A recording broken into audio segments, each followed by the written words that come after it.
I'm Chris Wolf, host of Intermezzo.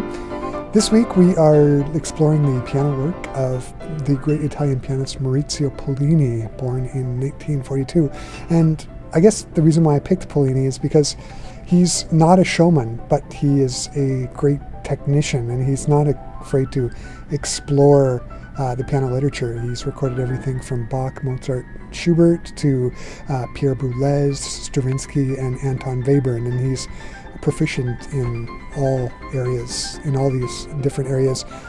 And I say he's not a showman because he's sometimes called the aristocrat of pianists, and this I think comes from one of his teachers, the great Italian pianist Arturo Michelengi Benedetti, who taught Pollini, and Pollini got this conservatism from Benedetti.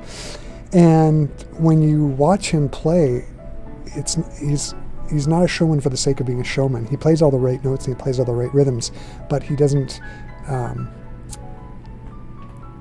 get away from what the composer is trying to say on the page. He stays very true to the score and still performs successfully and still puts on great concerts. And he's just a pianist's pianist, a great technician, great voicing in the hands, and great touch.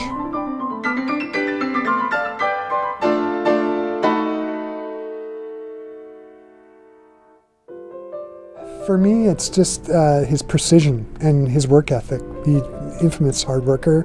When he won the Chopin piano competition in 1960, I respect the fact that he could have had a big recording career, which he did eventually have, but he waited a few years and studied more of the repertoire to sort of expand his repertoire. So he had more stuff to play, and he could really get in-depth into the score, which I sometimes think is lacking with some pianists nowadays. They're churning out albums without necessarily, thinking about what they're trying to say in the music, which is something that I think Pollini has done spent quite a bit of time doing.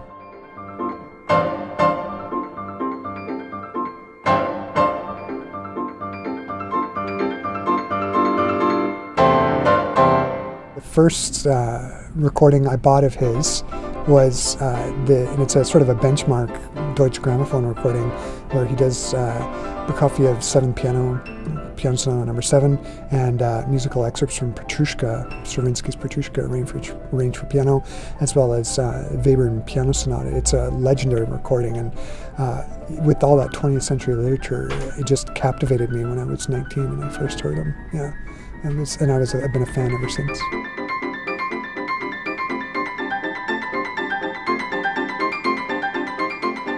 After this week of exploring the music making of Maurizio Pollini, I just hope listeners will go out and search for his recordings.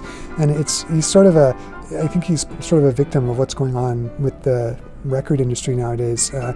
It's getting harder and harder for major labels to invest money in a steady performer. Many performers who have had long-standing contracts with groups such as EMI and DG have been dropped by their labels just because the labels they don't have the money that they did back in the 60s and 70s, and I think Pollini falls in this category. I mean, I'm not quite sure how much he's recording with DG now, but I know that Deutsche Grammophon has just, they've released a box set of his old recordings to sort of help try and keep his name in the catalog, which, I think to some extent has been helpful, but I think after this week, I hope listeners will go out and actively, look at Pollini's recordings. Deutsche Grammophon is still releasing them, the back catalog, which is nice. But it's just a sort of more exposure to maybe a pianist who isn't being recorded as much now as he was, say, in the 60s or 70s.